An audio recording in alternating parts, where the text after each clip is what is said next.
What if you and I had a relationship where your utmost powerful sexual desire is to be killed while having sex? And what if my utmost desired sexual encounter is to kill somebody while having sex? And I convince you to consent to that. There's clear indication that there's communications back and forth between Graham and Elaine. Elaine is suicidal, is considering to kill herself, and he is offering his services to help facilitate that, justifying it as it satisfies my needs as well. We do have a handful of text messages between these two. I'm going to get into quite a few of them. I'm going to caution our listeners. They're dark. He gave directions on where they were to meet in text messages sent on an unregistered Nokia phone later dumped in Vartry Reservoir. It was these very text messages and geolocation that helped Irish prosecutors piece together the last living day of the 37-year-old childcare worker. Welcome to Socialite Crime Club.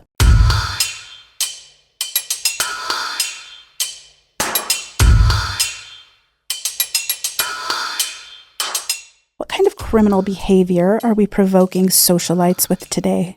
We are going to wade into some very dark waters this week. In fact, we need a disclaimer. The content you are about to hear on this episode of Socialite Crime Club contains educational references to BDSM, kink, consensual and non-consensual activities, and varying perspectives of their social impact that could be highly disturbing to some listeners. If you find yourself battling emotional conflict at any time during this episode, we ask that you leave for recentering, self-help, and self-care. If you are ever in crisis, dial 988, where help will always be available to you 24/7. We're getting a lot of listeners in Europe, the UK, Australia, and I don't want them thinking that America is just full of all of these degenerate criminal minds, right? Yeah, they have their freaky deakies too. Yeah, so let's go across the pond this week. Let's talk about some of the weirdos over in Europe. Yeah, let's give Americans a break. Yeah, they need it. So I actually first became aware of this case years ago, not because of the case itself, but some of the legal implications that the EU, the European Union, was looking at enacting as it relates to cell phone records. And there was a law passed several years ago in the EU that said, hey, telecommunication providers, you don't get to store users' information anymore without their consent. And that includes regular cell phone records. And it was a big deal because it really impacted law enforcement over there. So I was watching the case. This was one of the cases that was heavily impacted by that ruling. So as we started looking at some cases to do across the globe, I thought, man, this is a great one because we can tie it back to cell phones at the end. Sure. And what year was this happening? Do you recall? Well, this case is from 2012, 2013. The ruling from the EU, I believe, came out in 2017 is when I first became aware of it and this case. It's a creepy case, though. And at first, I wasn't sure we wanted to cover this because there are some very difficult situations to talk about and more importantly, to understand. But I'm going to encourage all of our listeners to make it to the end because we do have a really good moving forward, what we're getting into and what this episode really brings to our message here. Right. And because we had to tie so many pieces into this as it relates to just critical thinking and thought process of convictions and how you go about looking at this type of crime and motive, we had to do a lot of research. And this isn't our first take of this episode. We actually had to film this episode. This is our second time. It was difficult pulling all of the moving pieces together on our first take. And as a matter of fact, it was very emotionally draining for even Cy and I. And I thought to myself, if we release this episode, our socialites are going to sue us for therapeutic damages or something. So we're doing a second take of this episode, and we've had to realign a lot of how we tell this story and how we bring it to you. So we even realigned the studio a little bit. We got a little darker in here. Wally the deer is actually in the middle of some bondage therapy. Yeah, bondage therapy. He needed a blindfold for this one. Yeah, he couldn't watch anymore. So BDSM, let's just get into it. And before anybody out there judges me, there are a lot of freaky deakies in the closet, so don't you judge me too much just yet. I did my research. 50 Shades of Grey. Is that where your research came from? Yeah. Please tell me that's the first part. Well, my research into 50 Shades of Grey, do you know that first episode? Because it's a trilogy. Yes. The first one, $600 million in the box office. Yeah, it cost $25 million to make that. They made over $500 million off of that movie. That is crazy. That means, well, it goes to show how many people are interested in the idea of BDSM and the sexual provocative nature of it. Right. And we didn't even get into the books because the books did just as well. Probably better. Yeah, there's a lot of people out there. So nobody better be judging me. This was also a very eye-opening episode because I realized how much I didn't know. In fact, you had to do a lot of research. Yeah. So obviously I wasn't going to rely on 50 Shades of Grey to move into this episode. And I'm really glad that I didn't, because the more that I've come to understand the world of BDSM, it is very different from 50 Shades of Grey. And as a matter of fact, I would say that the movie and the books don't portray the BDSM space quite in a great light, how they would want to be portrayed, the people in this community. So I relied on a couple of books. And the first one I'm going to point out is called Becoming a Kink-Aware Therapist. I am in no way a therapist. However, but I've been needing a kink-aware therapist for years. So I'm glad you're finally there. I'm your girl. I'm your girl. So... basically, I wanted to have a more clinical understanding of the mind space that people are in when they practice BDSM and what types of people practice BDSM. And I'm not going to get too deep into it, but I found myself having to erase a lot of my own prejudgments and notions of what type of people those are, what their mindsets are, everybody, their backgrounds. And the more I'm reading, I'm thinking to myself, everybody has a kink. Oh, yeah, they do. It's not just any one person. The other book that I relied on was called The Leather Couch, Clinical Practice with Kinky Clients. And we will post both of these books as resources for you on our website if you're interested in looking in them or having a better understanding of kink and BDSM for yourself and kind of where we were headed with this. Because like I said, we're not going to get too deep into the weeds of all of the statistics and different facts and myth breaking that these books bring to light. But it is important to understand where we're coming from when we talk about this crime. Well, and this is why people have to stick to the end of this episode. I'm going to bring it all together that in order to be a successful detective and investigate a crime of this nature, you have to understand some of the major overlying principles that we're going to get into. And if you can't wrap your head around it, you can't understand it the right way. You can't portray it the right way. You can't convict the right way. So there are certain things you have to understand. So for those audience members who maybe aren't familiar with BDSM, why don't you define just very quickly, what is BDSM? Sure. So B is basically bondage, right? It's the restriction of somebody's movement, somebody's ability to speak or hear, the sensates part of the body that might be restricted and may or may not be physical control with that or anything like that, but it just depends on who it is that's in practice of it. D is dominant or discipline. It could be a range of what the practitioner of BDSM chooses to be within the relationship that they're in. They could be the person who enjoys giving discipline. They could be the person who's just a dominant person in that relationship, whether it's physical or just daily behaviors. Submissive is the S. The submissive is a person who chooses to relinquish authority in an equal-footed relationship, and they can take that authority back at any time. There's also sadism, and this is the person who delivers pain to somebody if their submissive chooses to accept pain as a pleasure principle in their relationship. And masochism is the individual, or the masochist is the individual who likes to receive the pain. And that pain could be on any varying scale of pain. It could be a light slap. It could be a very hard spank. It could be anything, right? It could be even up to burning. It's the sensate pleasure that the masochist receives, and it makes them feel good about themselves. It's a very interesting world to dive into from a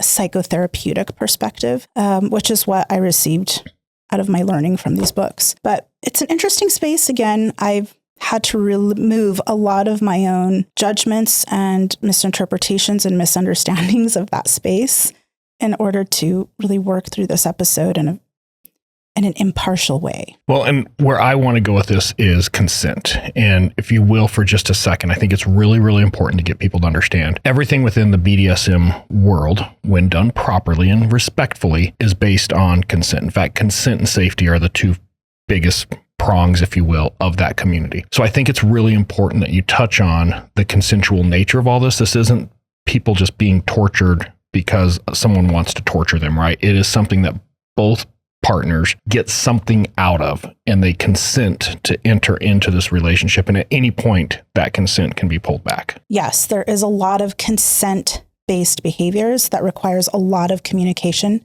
between couples who practice this. And even if they're not a couple, if they're doing this with other people, then there's a lot of consent that happens. I think more importantly, the community recognizes something as safe, sane, and consensual behavior. And when we say safe, that means that they are constantly communicating with each other. They know one another's boundaries. And when we say sane, we mean that they are in a very mentally healthy place to be able to reclaim authority as a submissive and to be able to understand the boundaries of a submissive if they are dominant in that relationship. And I know there's going to be people who are like, why do I care about this? Like, I don't care what people do in their own bedroom, the privacy of their own homes or different things like that. And that's where we're going to push the boundary here just a little bit. Pull the sane one out. Let's just go with safe and consensual. What if you and I had a relationship where your utmost powerful sexual desire is to be killed while having sex? And what if I'm super freaky deaky and my utmost desired sexual encounter is to kill somebody while having sex, and I convince you to consent to that?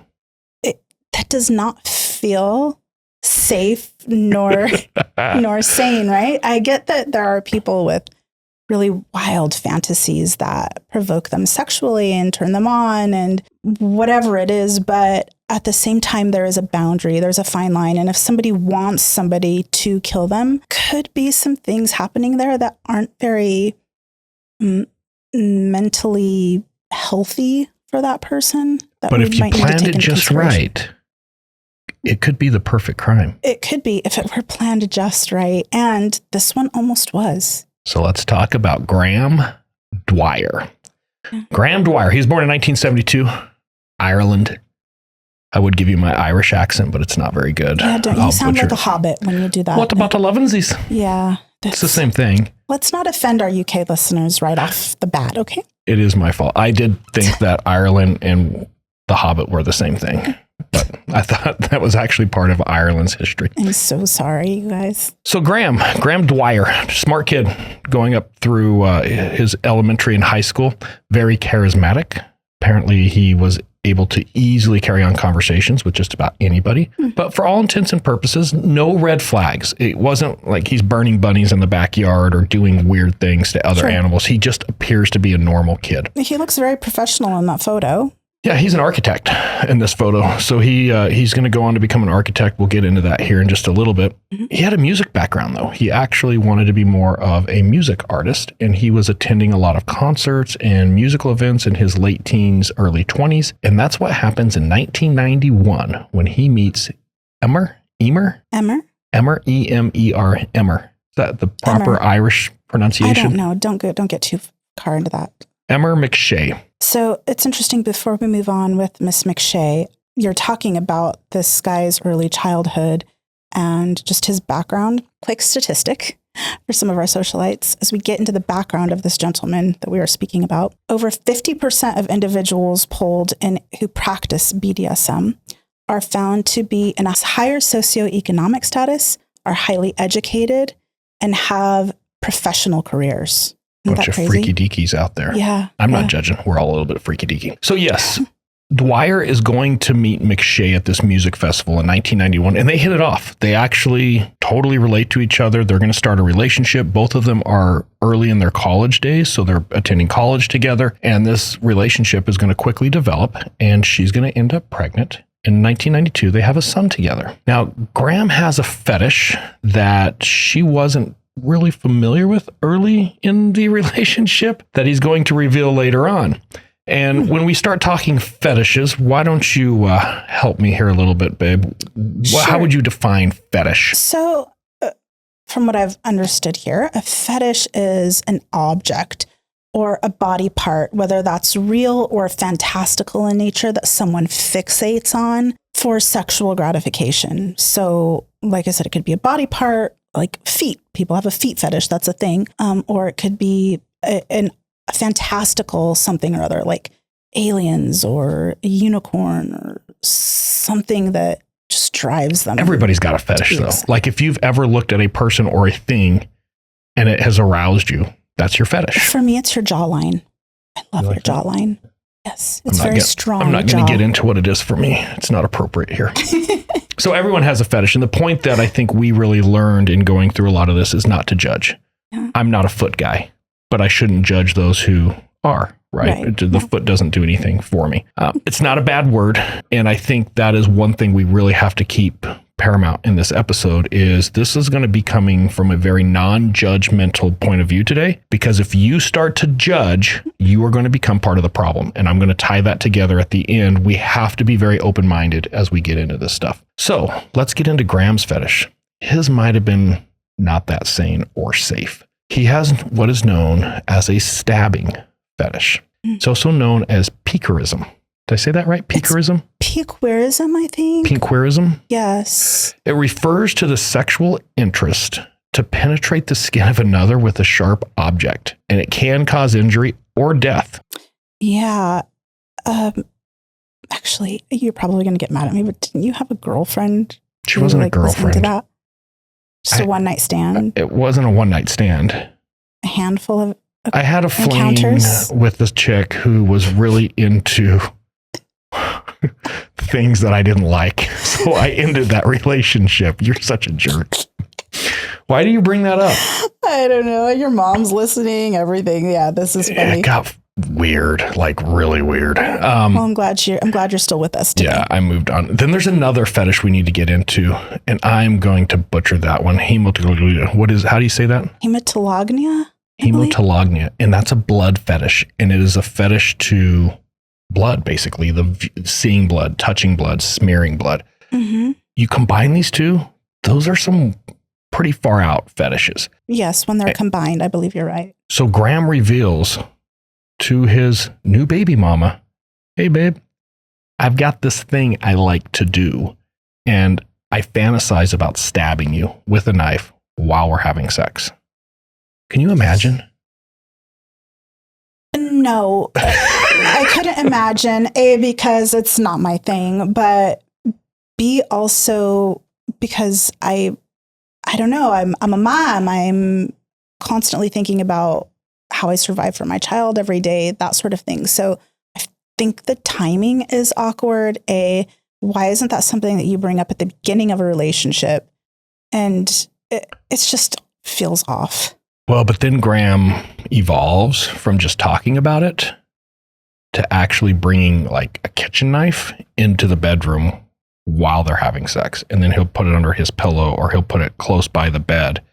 And then he actually pretends to stab her at times during sex. Do we know what she said to him at this time when she was interviewed? Like, hey, I don't like having a knife in the bedroom. Please don't bring it. Did she ever ask him not to do that? It definitely becomes a major issue in their relationship. They're going to split up. And I have to believe, based on everything I've read and some of her statements, it was largely based on Graham just got weird in the bedroom. And she wasn't into being stabbed to death during sex. Weird. So it sounds like she very well could have told him, don't bring a knife in the bedroom. I'm not into this. And he just completely disrespected her boundaries. Yeah. And I think you have to consider, though, if this is your intimate partner, there's got to be some other things too. And Graham is kind of a dick. We're going to get into this later on. He's not a nice guy and he has a temper. He's got some other issues going on, which I said we'll get into here in just a little bit. Okay. But ultimately, she's going to call off the relationship and they're going to split, go their opposite directions because Graham's got some things going on. And I think the big question is how much becomes too much, right? Mm-hmm. He also has a terrible, terrible temper. And it's probably the combination of this weird fetish and his temper. And there's a lot of signs coming out that Graham's a narcissist. And I want to use this word carefully because I do feel everybody throws that around these days, like, oh, he's a narcissist. Right. I think it's 1% of the population is actually a true narcissist. It's the most overused term these days. If anybody is having a negative relationship, they're like, oh, well, that's because I dated a narcissist. And most of the time, they're not a narcissist. Well, I do think that everybody has some, bullet point of narcissistic behavior, but that's also a sign of confidence. It's also a means of getting ahead, but not everybody hits every bullet point of what it is to be a narcissist. So I agree with you. We do have to be careful with that. Correct. But in this case, I do believe there's enough here to say Graham is a narcissist. He's got a lot of issues. So they're going to move on and from each other. And Graham's going to start dating a new female by the name of Gemma Healy. Okay. Gemma's pretty well off. It kind of surprises me he lands a chick like Gemma. Oh. She's very well educated. Her father is a very well-known orthopedic surgeon in Ireland. Oh. Serves on a couple boards, very popular guy. They've got some money and they meet in college and they both are going to the architectural school there. They both want to be architects. Oh.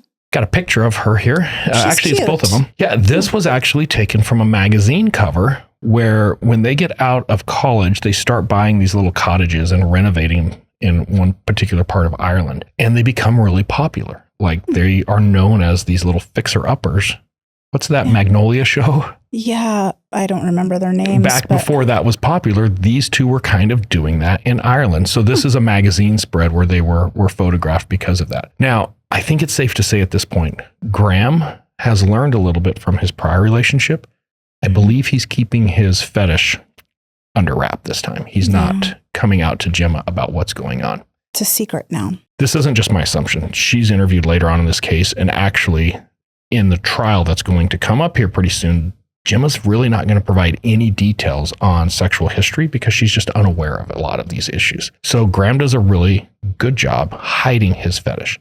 Mm. But there is a problem when you hide a fetish. It doesn't go away. Right. Well, I think the more somebody hides something about themselves or starts to conceal some part of their overall behavior or nature, it starts creating this web of lies. Well, and it can be get out of. Right. And it can be really dangerous. And I think this is one thing I took away from a lot of our research into BDSM is that it pushes communication to a point that most couples are not comfortable with.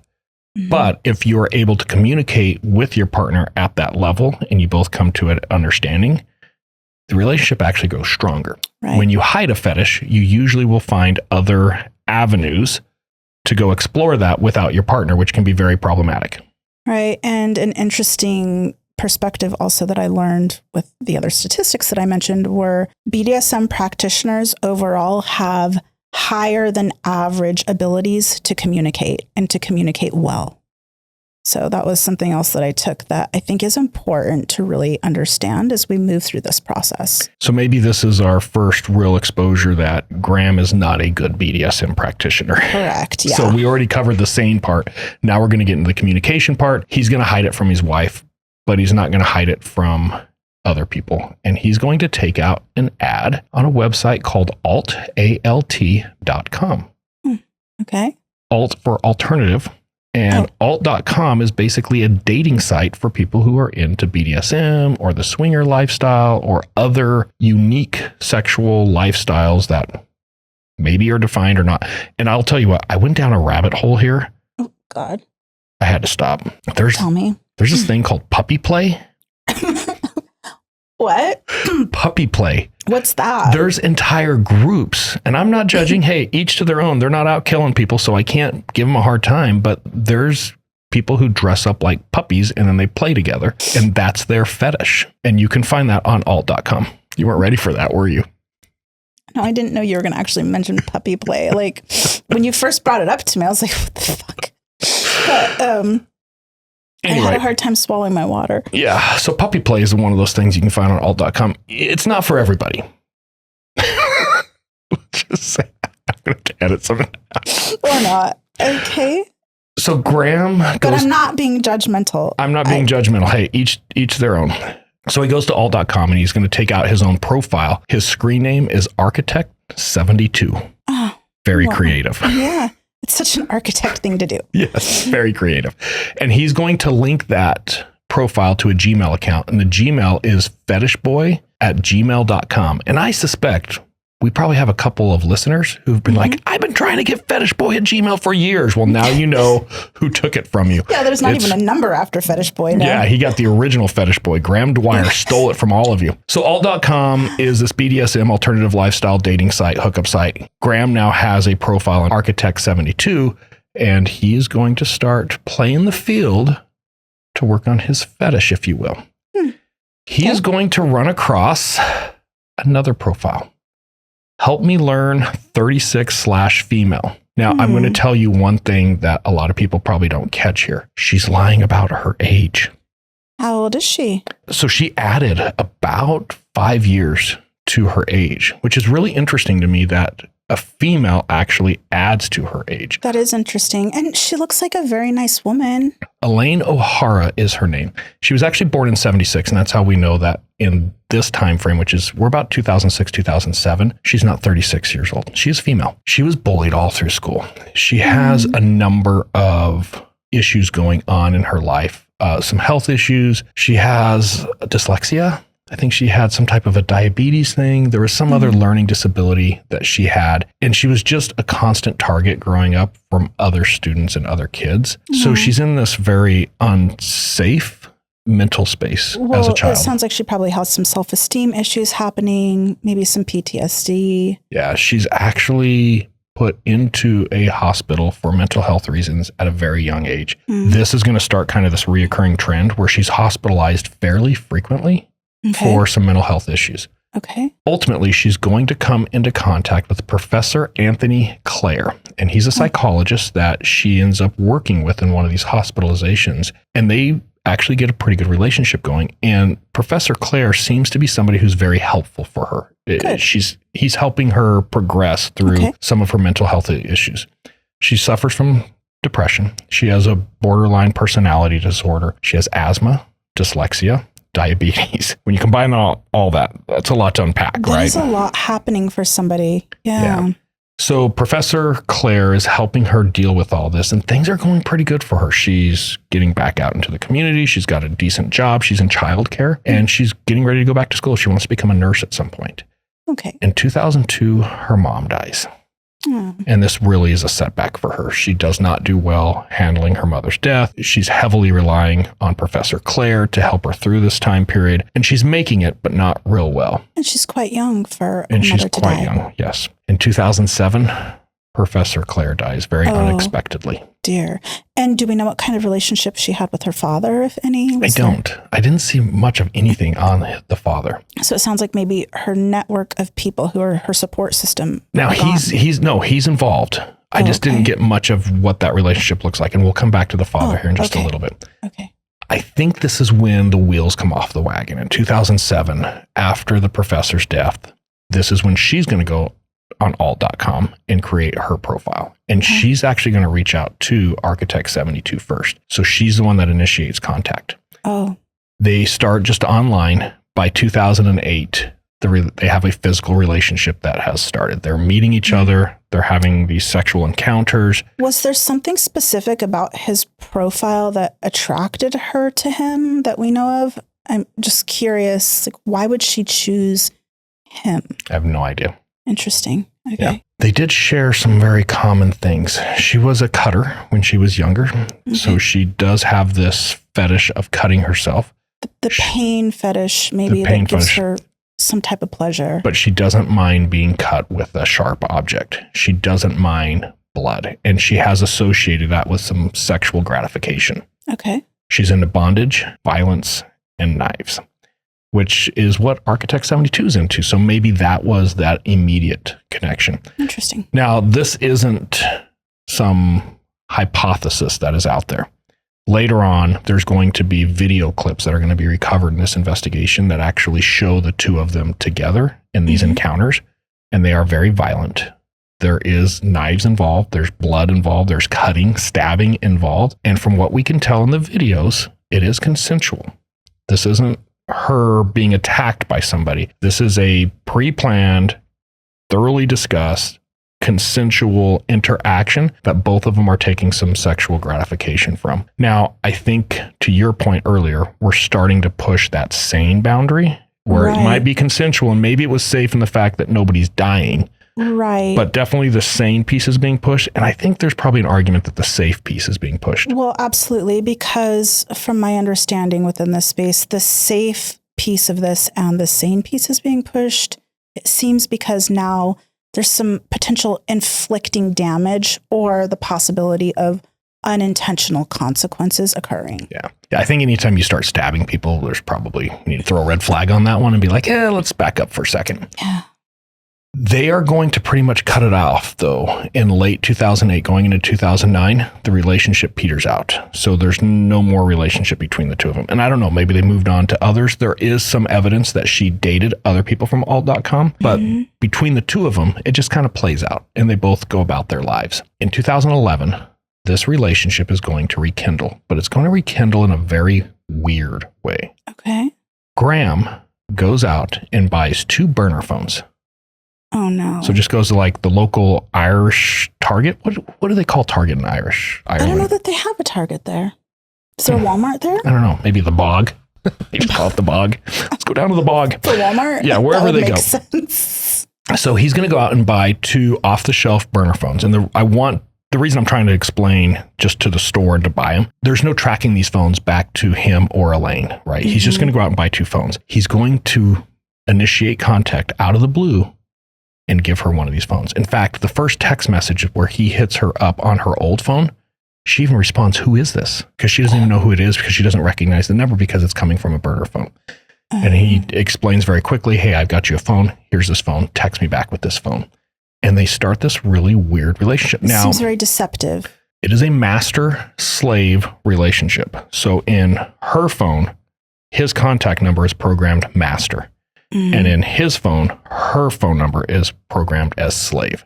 So there is this master-slave dynamic that's going on. Did he just create that dynamic or was it that way in their previous relationship? It appears like it was that way in their previous relationship. But remember, this is out of the blue. There is no renegotiation consensual agreement that are reached here.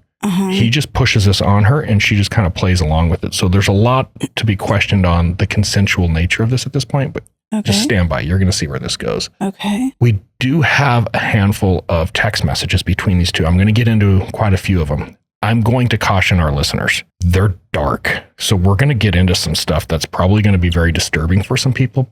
But it's really critical to this case to wrap your head around how far manipulation can go. It gets pretty intense. Some of these text messages to start with. Well, hang on. If this is already bothering you, this is probably the time that you should leave this episode. Don't stick around for listening to these text messages. Yeah, and YouTube monetization sucks. So like we won't even miss you probably at this point. Yeah, we won't monetize. We totaled up the other day how much money we've made since November, and we're almost to pay for your hair for 1 month. Maybe. Yeah. Like, this is terrible. It is terrible. Okay. And I'm going to try to put some caveats through. I'll take some breaks as we go here, but man, some of these are deep. Let's get into a couple of them just to set the scene. This is from Graham to her one day. "I want to stick my knife in flesh while I'm sexually aroused. I would like to stab a girl to death sometime." Could you imagine me texting you that? No, I'd be like, get the F out of here. Yeah, our relationship would be done. Phone. Don't talk to me. Yeah. Right. Here's another one. "My urge to rape, stab, or kill is huge. You have to help me control or satisfy it." Now, this is grooming. This is grooming. The first one is him voicing a fetish. The second one is him voicing this fetish now with a demand. You have to help me control or satisfy it. Well, not only with a demand, but also making her feel like she's responsible for helping him feel better or to do something right. And remember, he's texting his slave. She's responding to her master, right? Yeah. So there's already this dynamic that's being taken advantage of here. Yeah. He does go on to say, "Blood turns me on, and I would love to stab a girl to death sometimes." So he's actually now even starting to float. He wants to kill somebody. That's ultimately where this is going. And I think we can clearly say consent, safe, and sane are all out the window at this point. Right. Now, mental awareness is something we've got to talk about here. Who is Elaine? And it's his slave. And she is suffering from mental health issues. So there's probably a great argument to be made. She is not in a mental place to have a relationship of this nature, just in the beginning. And he should not be taking advantage of that. He knows her well enough.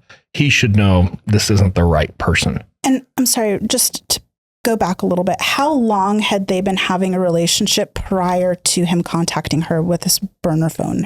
So their physical relationship, for the most part, the first part of it was 2008. So let's just say during the year of 2008. By 2009, they have separated. 2 years later, 2011, there's this reinitiation that we're talking about now. And this entire time, he's married to Gemma. Yes, whole time. Okay. I think we can clearly say, though, it is very unhealthy on both sides. So we're going to move forward now to August 22nd of 2012. And this is where things really start to go south, if you will. Elaine is going to be reported missing, and she's actually reported missing by her father. So you asked earlier about her dad. Yeah. Her dad is in her life. There is some contact, but there just isn't a lot that I could find on how good that relationship is. He definitely knows some things about Elaine and some of the history, which we'll get into, but I don't know how involved he is with her day-to-day life. Okay. Now, she was supposed to go volunteer at a ship sailing event, what they call the big ships. And it's a big thing in Ireland. Apparently, these great big sailing ships come in, and she was going to volunteer. And it was thought that she went to that and she just disappeared. Now, the investigation early on is going to reveal that she left her purse, all of her personal belongings, and her cell phone, which is an iPhone, in her house. So she never takes that. There is security cameras, though, next to her house. When she leaves the house, she's captured on security cameras, and she's texting from another unknown phone. Now, I've already spoiled this for some people and explained the burner phones. She's on the burner phone texting as she leaves. And this is the last time she's ever seen leaving her house. Interesting. Now, she's been missing for a couple days. Dad is getting concerned. So Dad's trying to think of anything he can to go try to find her. And he knew that she used to visit her mom's gravesite quite a bit. Mm-hmm. And I can't pronounce it, so just say it so I don't have to, please. Shangana, yeah, that's it. Shangana? Yeah. It's a cemetery. Right. It's south of Dublin. Okay. Try it again. Shangana? Okay, we're going to go with that. So Dad drives by the cemetery, doesn't see her, but sees her car. Mm-hmm. So he gets out to investigate a little bit further, and he immediately recognizes something's wrong here because she has a Nokia phone charger plugged into her cigarette lighter in her car. Dad knows she has an Apple iPhone. So why does she have this other phone charger in there? He's going to contact law enforcement, let them know, hey, I found her car. Here's what's going on. Law enforcement's going to start interviewing people in the area, and they're actually going to find two people that are going to come forward and say, yes, I saw her. She was over by this grave, and she was sitting on the ground next to this grave, and she was crying out, like loudly crying. It was obvious she was really distraught. It's her mom's grave. Yeah. The second witness that comes forward said, oh no, she asked me how to get to the walking bridge, which is the walking bridge that leads to the ocean. The cemetery is very close to the ocean with these giant cliffs. I've got a picture here. And now immediately law enforcement starts worrying. She's distraught. She's visiting her mom. She's super distraught. She either jumps off the cliff or she goes in the ocean and she drowns. And that's why they haven't found her. So this is when she's last seen. And law enforcement is now looking at this as a suicide. There is prior history. She has had multiple suicide attempts. They're all very well documented. So for law enforcement to make this jump, it was reasonable. It sounds like, no, it's very possible in this case that we're dealing with a suicide. Yeah. I have a question. When her previous doctor had died that she had been working with, did she start seeing any other therapists thereafter? Yes, but it was jumbled. I couldn't find history of just one. I found a couple of different articles, but they're all citing either different ones or different hospitals. And remember, this is when she went into the alt.com pretty heavily too. Okay. So I think she changed her self-care quite a bit during that time period. Okay. Interesting. We're going to go forward an entire year now. So law enforcement's pretty much written this off as a suicide. Dad is accepted. That's probably what has happened here. Everybody's kind of just going about their business. About a year later, September 10th of 2013, William Fagan. William Fagan. Don't stop. You almost have a Spanish accent in there with that. Don't. He's not a hobbit, for the record, even though he lives in Hobbitville. He and his brother are going to go fishing. And they're going to go to the Vartry. Don't do that. Reservoir. It's about 26 miles south of Dublin, and this is their favorite area to go fishing, and they have a fishing hole that they normally go to. Okay. However, in 2013, something is happening, divine intervention, if you will. Okay. there is a major drought. The fishing hole that they typically go to, about 20 feet deep most of the time, it's about 18 inches deep right now. It's under a bridge in this reservoir. So when they get there, they realize, well, this sucks. The water's all dried up, but they see a bag, like a duffel bag. And they're thinking, that's kind of interesting. So they snatch it out of the water, unzip it, start to investigate. There's some clothing in there, a pair of handcuffs, a ball gag, arm and leg restraints. You know, the typical bag you pack on one of our weekend trips. A bag o' tricks. A bag of tricks, if you will. And they're thinking this isn't good. So they contact the local law enforcement. And on September 16th, Officer O'Donoghue conducts an additional search. He's going to find, in the same area that they found the bag, a pair of handcuffs just out there in the water, a key ring, which we're going to come back to here in a minute, a leather mask, and then an inhaler. She had asthma. Now remember, she has asthma. Not too hard to track those inhalers back because most of them have a prescription, right? Right. It's going to come back to her. On the key ring, they have a supermarket savings cards. You know, those silly little which will track to her as well. Yeah. So when they run that down, it comes back to a Dunn's, D-U-N-N-E-S, Dunn's store. Okay. And it's registered to her. So now they have her inhaler, they have her key ring, and this is going to change the entire investigation. This is like for law enforcement, the big oopsie poopsie moment of, oh crap, we thought this was a suicide. Most suicide victims don't throw bags of bondage material into lakes just before they off themselves. So a little weird there. The idea that those things were even near the lake when she was so far away from that. 26 miles away from where she was last seen. Right. Just doesn't make sense, right? By the cliffs, by the cemetery. Right. So now they're going to really step up their search efforts. They're going to bring in a search and rescue team who's really going to get into that lake and start looking around. Okay. They're going to find 2 Nokia phones, 2 phone batteries that have been removed from the phones, a pair of glasses, and this is really cool. On the leg of the glasses, there's a serial number that's engraved. Okay. They do some really cool follow-up and track this back to the optometrist who sold the glasses to Elaine. Oh my so gosh. now they know they're Elaine's glasses. They also find a rucksack. It's got some miscellaneous things in it as well. But at this point, things aren't looking suicidal anymore at all. Now, I need to talk a little bit for people about the Nokia phones, and we're going to come back to this here in just a little bit, but these are old school flip phones. Sure. They have SIM cards, which almost look like an SD card. Anybody who's put a card in a camera and you save your pictures to that SD card, it's very similar to that SD card. It gives you your access to whatever network you're using, but the old school SIM cards would also save your contacts, pictures, text messages. So the SIM card itself can actually contain quite a bit of data. It's not so much these days, but back then, that's the type of phones we're dealing with. We'll come back to that. Now, about the same time frame as this is happening, a couple miles away from the reservoir, there's a dog trainer. She takes her dogs out that she's training on regular walks. About August 21st-ish, she's on one of these walks. One of her dogs takes off into the forest, hanging out there for a little while, comes back with a bone. She's like, oh, get rid of that. And she takes the bone and throws it away, and they just keep going. Dear. About a week later, same dog, same area, takes off into the forest, comes back with another bone. She's like, she's thinking it's just an animal bone. It's not a big deal. Get rid of that. Come on. Yeah, this is going to continue for 3 weeks. Around September 13th, the same day that they find the bag, roughly, dog comes out of the woods with another bone, except this time it's got clothes attached to it. Oh my gosh. And she realizes, oh crap. So she goes and gets the owner of the land that it's on. They both walk up there trying to find where this dog keeps pulling these bones from, and they find skeletal remains. Just and she the serendipity of this whole thing is unreal. Well, and she realizes for the last 3 weeks, this dog has been bringing her human bones, and she's just tossing them to the side thinking they're animal bones. So it had to be a real wake up. Can she remember where she had tossed any of these bones to show investigators? Hey, I tossed one over here. Yeah, they end up recovering about 65% of a full skeleton. They're going to get most of the rib cage. They are going to get the jaw, which is really important because of the dental records. So they get the jaw with teeth, and the teeth on the jawbone is actually going to come back as Elaine's. So it is Elaine's body. Wow. And again, we're 26 plus miles away from where she's last seen at the cemetery where her car was found. The idea this is a suicide now, out the window, right? It just doesn't make sense anymore.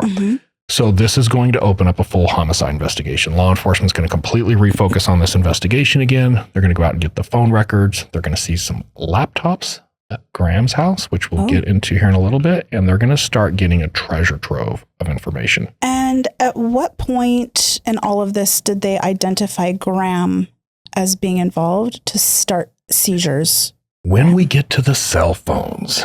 So let's go back, and I'm going to give you a little bit of a timeline because there's some really diabolical things happening here. Okay. Like, it is pretty intense. And this is where some people are going to really struggle with this portion. So just prepare yourself. July 14th of 2012, Elaine is hospitalized. She attempted to hang herself. So she had a suicide attempt. It was not successful, and she ends up being hospitalized over it. This is July 14th. Okay.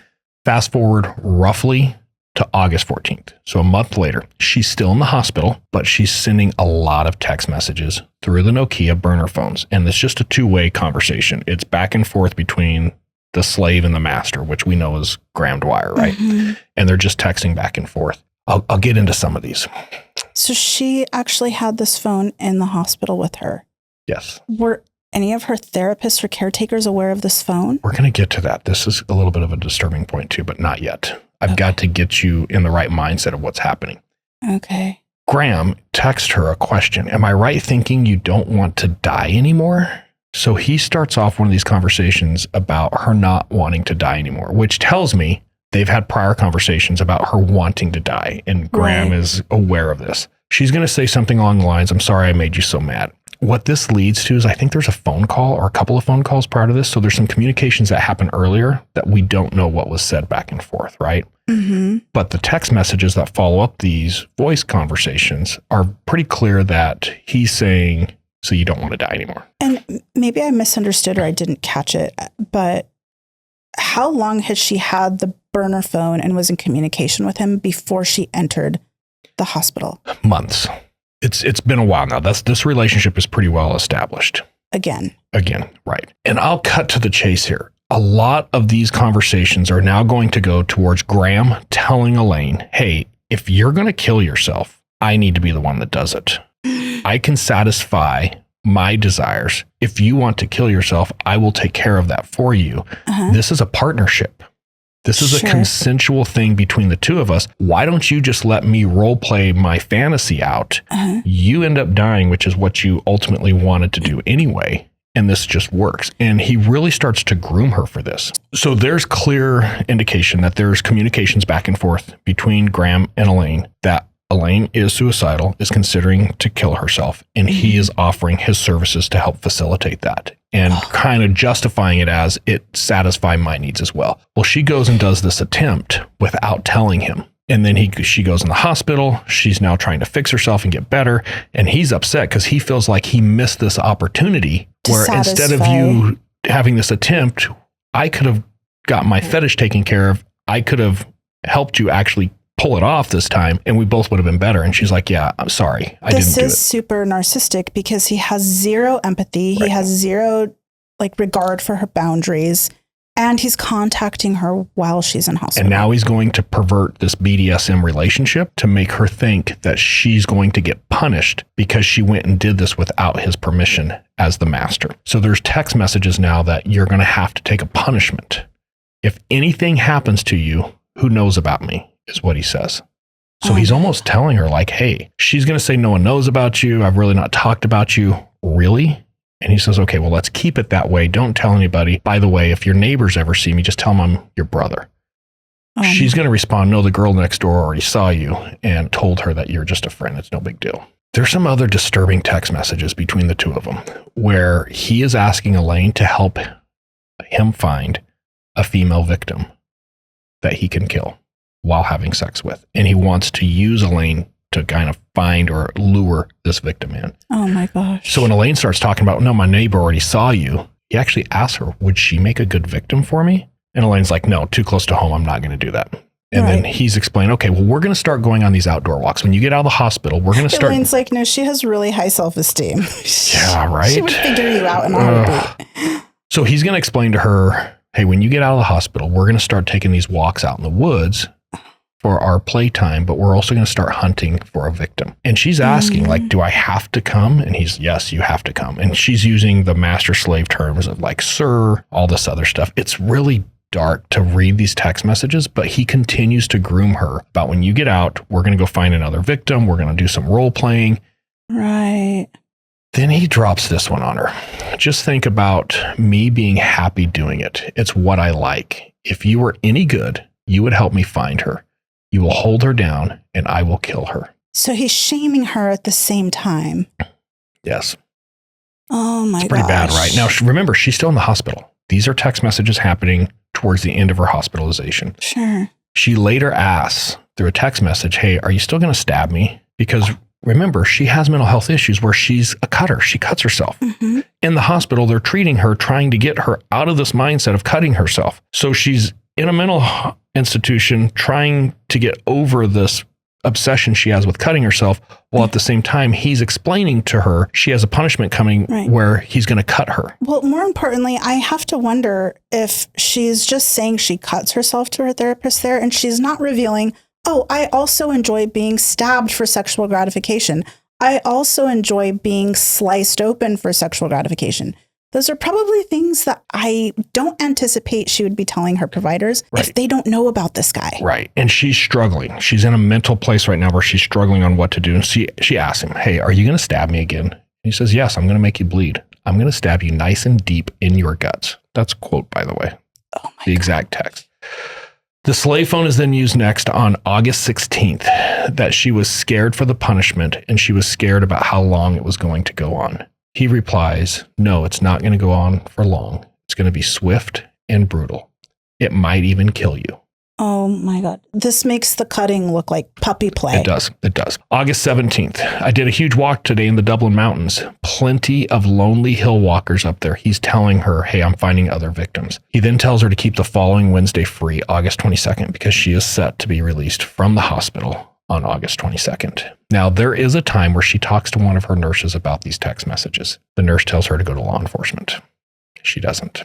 Leading up to August 22nd, the day she's going to be released, we're 2 days out. Monday, August 20th, she says, am I going to be stabbed? 2 days before she's released on Monday, August 20th, she actually tells him she takes a little bit of power back. I'm not going to be stabbed. She actually tells him, I'm not consenting to this anymore.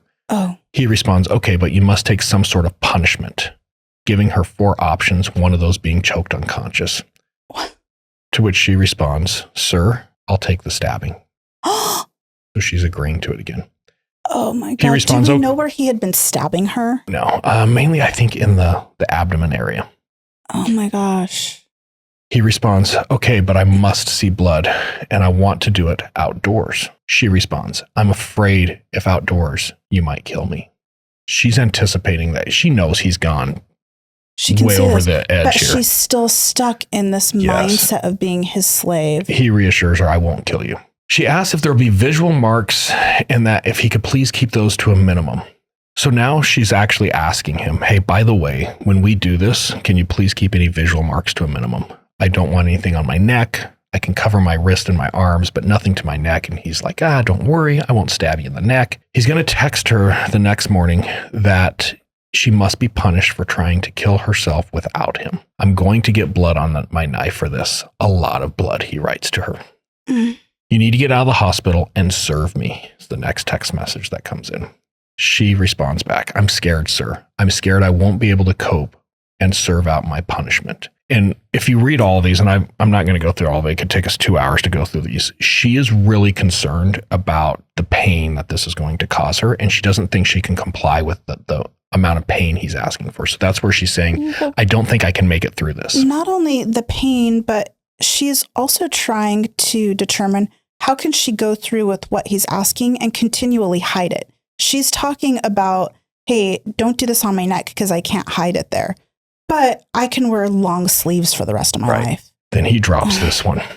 If it doesn't work out this time, the way out is through me. It has to be me doing it. I'm ready for it. And what he's saying is they're talking about her being released from the hospital. And he's saying, hey, once you get released, if it doesn't work out this time, like if you're going to try to kill yourself again, it has to be through me. Like, let me do this for you. I'm ready. I'm ready to do it. Oh, what an asshole. She's again going to try to push back saying, hey, you're being selfish. I just want to try again. I want to have a normal life without talking and thinking about all this stuff. Just please let me be. Leave me alone. Yeah, stop being a narcissist. Yeah, and he's going to immediately push back from that master role. You have a big punishment coming up. getting stabbed in the guts. He's going to continue a full press assault on her, basically, at this time through text messages. The day before she's released, there's a bunch of text messages that continue. Basically, now he's describing to her what's going to happen. You're going to be well bound. You're going to be gagged. I'm going to tie you to a tree deep in the forest. I've already got this spot picked out. I found this remote place. No one's going to find us. Don't worry. Oh, by the way, you have to be naked. She's like, I don't want to be naked outside. I'm not comfortable with that. And she's like, yeah, you have to. You don't want blood all over your clothes. Mm-hmm. She's explaining, I'm terrified.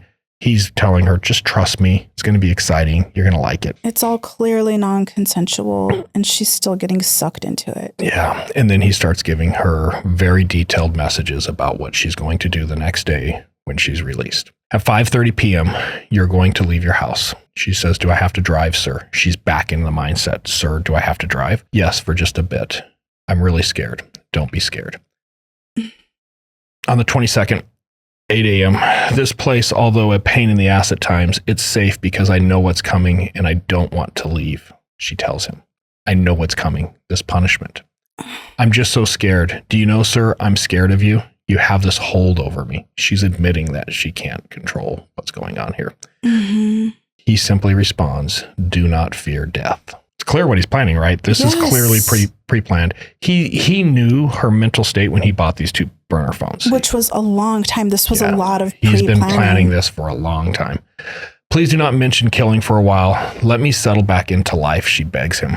But tonight's punishment will be like me pretending to do someone else for real. So they're going back and forth, and he's saying, no, you have to go through it. I won't kill you. We'll just pretend. But I'm going to take you out in the middle of the woods where nobody can find you, strip you naked, tie you to a tree, and then I'm going to pretend to kill you. Mm-hmm. By the way, the area he's talking about that he found, it's the same area the bones are found. Oh my God. So yeah, there's definitely a link there. You know, going back to his wife, I have to wonder what their relationship was like, whether it was tumultuous. There had to have been some type of weird power dynamic within that relationship as well. And it just makes me wonder too, what was going through his head during times when he was with her, you know, and just goes back to that old adage, you never really know the monster right next to you. Yeah, to maintain their sexual relationship, what was happening with them, maybe financially. I have to wonder what that might have been like for her. Yeah. And maybe I'm totally wrong. Maybe it was a great relationship that she had with him until I'm going to say there's problems. I'm pretty sure. You think so? Yeah, I think there might be a couple I would problems. say that there is. Or was. A couple hours before she's released. It's important to me that you feel it's my right to take my slave's life, if I want to. Every time I stab you or strangle you, I want you to think this is it. And every time I let you live, I want you to know you owe me your life and you are grateful and worship me. Oh my God. And then she responds to that. I know my life is in your hands every time we meet. Oh my gosh. Tells her to wear loose clothing and she needs to wear some footwear that is appropriate for mud. Go ahead and take painkillers. You're going to be in a lot of pain the next few days. She says, if it's going to be bad, he says, you're going to have stab wounds. You know the drill. The last few didn't bleed. These are going to bleed. She asks, how many times are you going to stab me? As many as I like, is his response. Go to the cemetery at 5:30. Leave your iPhone at home. Just bring your slave phone and your keys. You'll get further instructions once you get there. So he's waiting at the cemetery for her. When she shows up, she parks the car, unplugs her burner phone, which is why the charger's still left in there, goes to the cemetery. He knows that's where her mom is buried. The whole thing is staged at this point to have her be seen next to the gravesite crying. He waits until somebody sees her, and then he tells her to ask for these directions down to the ocean, where he's telling her, just go to the ocean and wait for me. I'll pick you up on the beach, basically. He set everything up for her. The whole thing, yeah. Now, in an interesting twist here, when law enforcement starts investigating him a little closer to see what's going on, they find that he had ordered a buck hunting knife. The same day, the 22nd, had it delivered to work. Oh my gosh. Yeah. I just opened this up at my desk. So obviously, after seeing these text messages, law enforcement's like, maybe we should interview this guy. So they're going to go talk to Graham, who's going to deny knowing Elaine. I don't know who you're talking about. Never heard of her. What are you talking about? And then they say, well, hey, we've got some camera footage of the two of you together. Oh, by the way, we also served a search warrant at her house. We seized her sheets. Your semen is on her sheets, so it's kind of weird you don't know her. And at that point, he's like, okay, yeah, we had this relationship, but I don't know about anything else. Like, what are you talking about? Law enforcement's going to put this case together though really nicely. They've got a ton of evidence here. Obviously, the text messages are very scathing, and they're going to go to trial. Defense attorney's going to say there's not a screed of evidence in respect to the cause of death. So how could it be a murder? Right. A screed being a shred of evidence. An Irish shred? That's a Hobbit word, isn't it? Stop. Oh. Anyway, the defense is going to try to make the case that because they can't prove what killed Elaine, they can't prove that it's a homicide or that she was killed. But when you start looking at, well, how'd she get from her car to where her body's found? How did her stuff get into the lake? It tells a pretty convincing story. Jury's not going to buy it either, and they will convict him. He is doing life in prison. I said earlier, this case, I first heard about it, I think it's 2017, that the EU actually creates these laws that phone information that is stored without customer consent cannot be used in criminal matters. It can only be used for national security. He files an appeal, and he's almost granted the appeal off this because he's largely convicted by this. Now, this gets thrown off because different experts will get involved, and half of them don't know what they're talking about, which I find pretty regular. Remember, a lot of this came from the SIM cards. Total different thing. So the SIM cards aren't protected. Ultimately, his appeals have been turned down. He is still in prison, but in 2024, he is still trying to file appeals based on this new law. That picture that's there, he looks quite a bit greasier than what he did in his professional architecture pictures. When was this photo taken? Do we know? After he's been in prison for a few years. Oh, yeah. His true self is coming out there. Yes. Yeah, kind of interesting, right? That is crazy. So I want to go back, and I said I'm going to tie this together, and hey, stick with us because there's some things we need to talk about here. So I'm going to give you a little confession. I had a case years ago that I got involved with, and anybody who's interested will do something on it, but this one is not a episode for us. It's more of a documentary, and I don't know how or when or where we're going to do it, but we'll do it one of these days. And we've talked about this case in other episodes. Yeah, but if you're at home and you're curious, just Google Doug and Faylene, Faylene. Grant is their last name, Grant. It's a case out of Gilbert, Arizona in 2001. I screwed up on that case. And it's a similar case, but instead of BDSM, he used religion. He was able to convince her, almost get consent from her for her death using religion. And I didn't understand that connection. I didn't understand the motive. I didn't allow myself to process how somebody like that could fall into that trap, if you will. And it's very easy to be judgmental where you see some of Elaine's actions and you're thinking, well, she asked for it. Like she put herself in the situation, and that's the last thing you can do. So I'm curious, in Elaine's situation and Graham was narcissistic. Did you find those same types of behavior within the Grant case? Oh, 100%. Suspect? 100%. But I failed to understand the true motive of the case, which was very narcissistic, which was a lot of multiple issues very similar to Graham. Because I failed to see that connection, the prosecutor failed to see it. Because the prosecutor failed to see it, the jury failed to see it. And the jury did hold her partially responsible for her own murder. So instead of life in prison, he got 5 years in prison for manslaughter. Well, I think what was even harder in that case was there was really no physical abuse. The power and control exchange was similar in the sense of the power hold he had over her, I think, very similar to Graham and Elaine. But the other thing is the religious piece involved. It seems like the power differential there is a little bit different. The acceptance of what actually happened in that case with Faylene's death feels different because of the nature of the extremes of the lifestyle, if you will. The healthiness of where these women were obtaining gratification in their lives was polar different. opposites. Yeah. Completely. However, mentally, they were in a very similar place where they had completely given themselves to this master, if you will. In Elaine's case, it was Graham Dwyer. In Faylene's case, it was her husband, Doug Grant. Who held a role as a prophet, if you will. Yeah, they perverted what was in that person's life. So for Elaine, it was this BDSM role and some fetishes she had. And he figured that out. He took advantage of her mental health and he capitalized on it.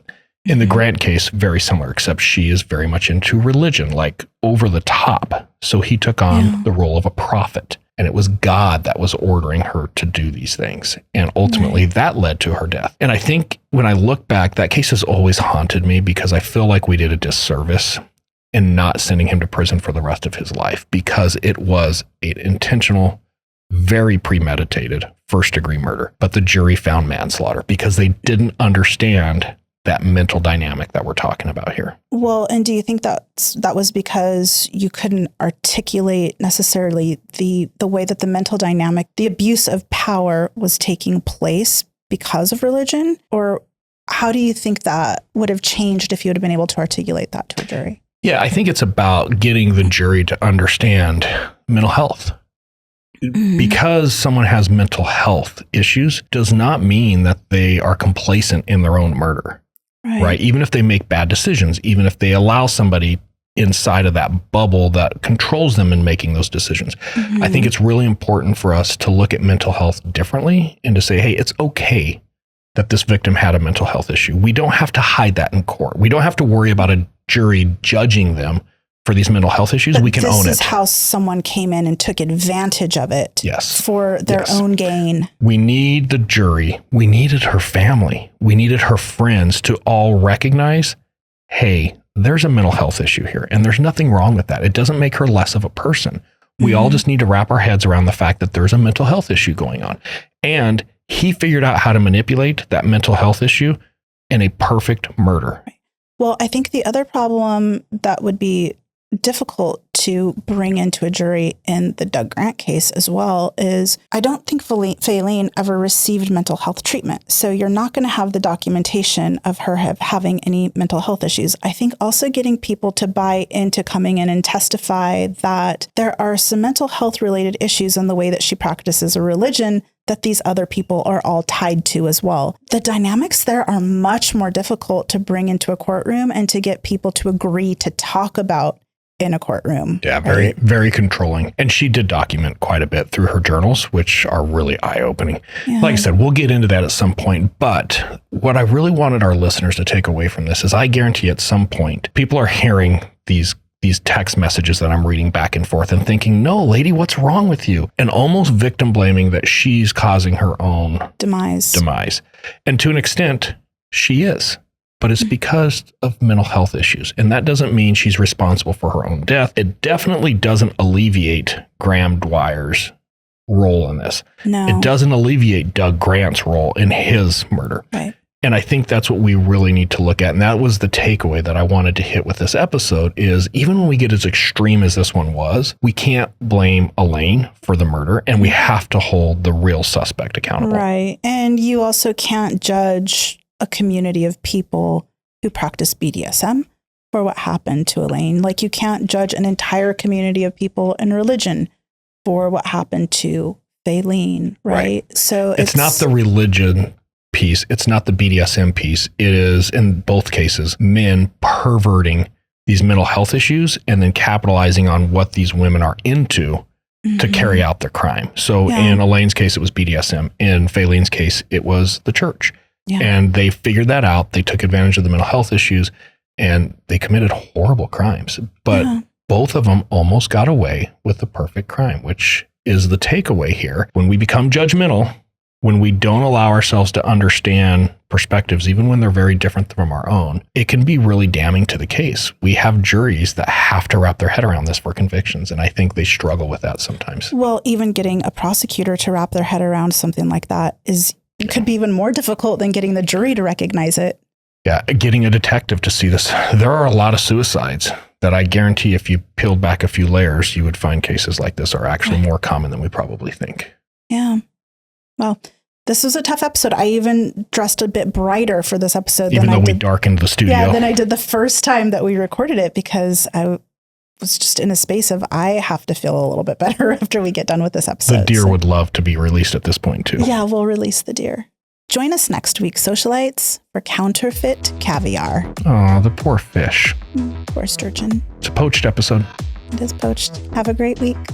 There is a belief that the Russian mob has penetrated the United States and is harvesting really high-end caviar by poaching sturgeon in U.S. rivers, packaging the caviar from those sturgeon, taking it back to Russia and selling it as high-end Russian caviar.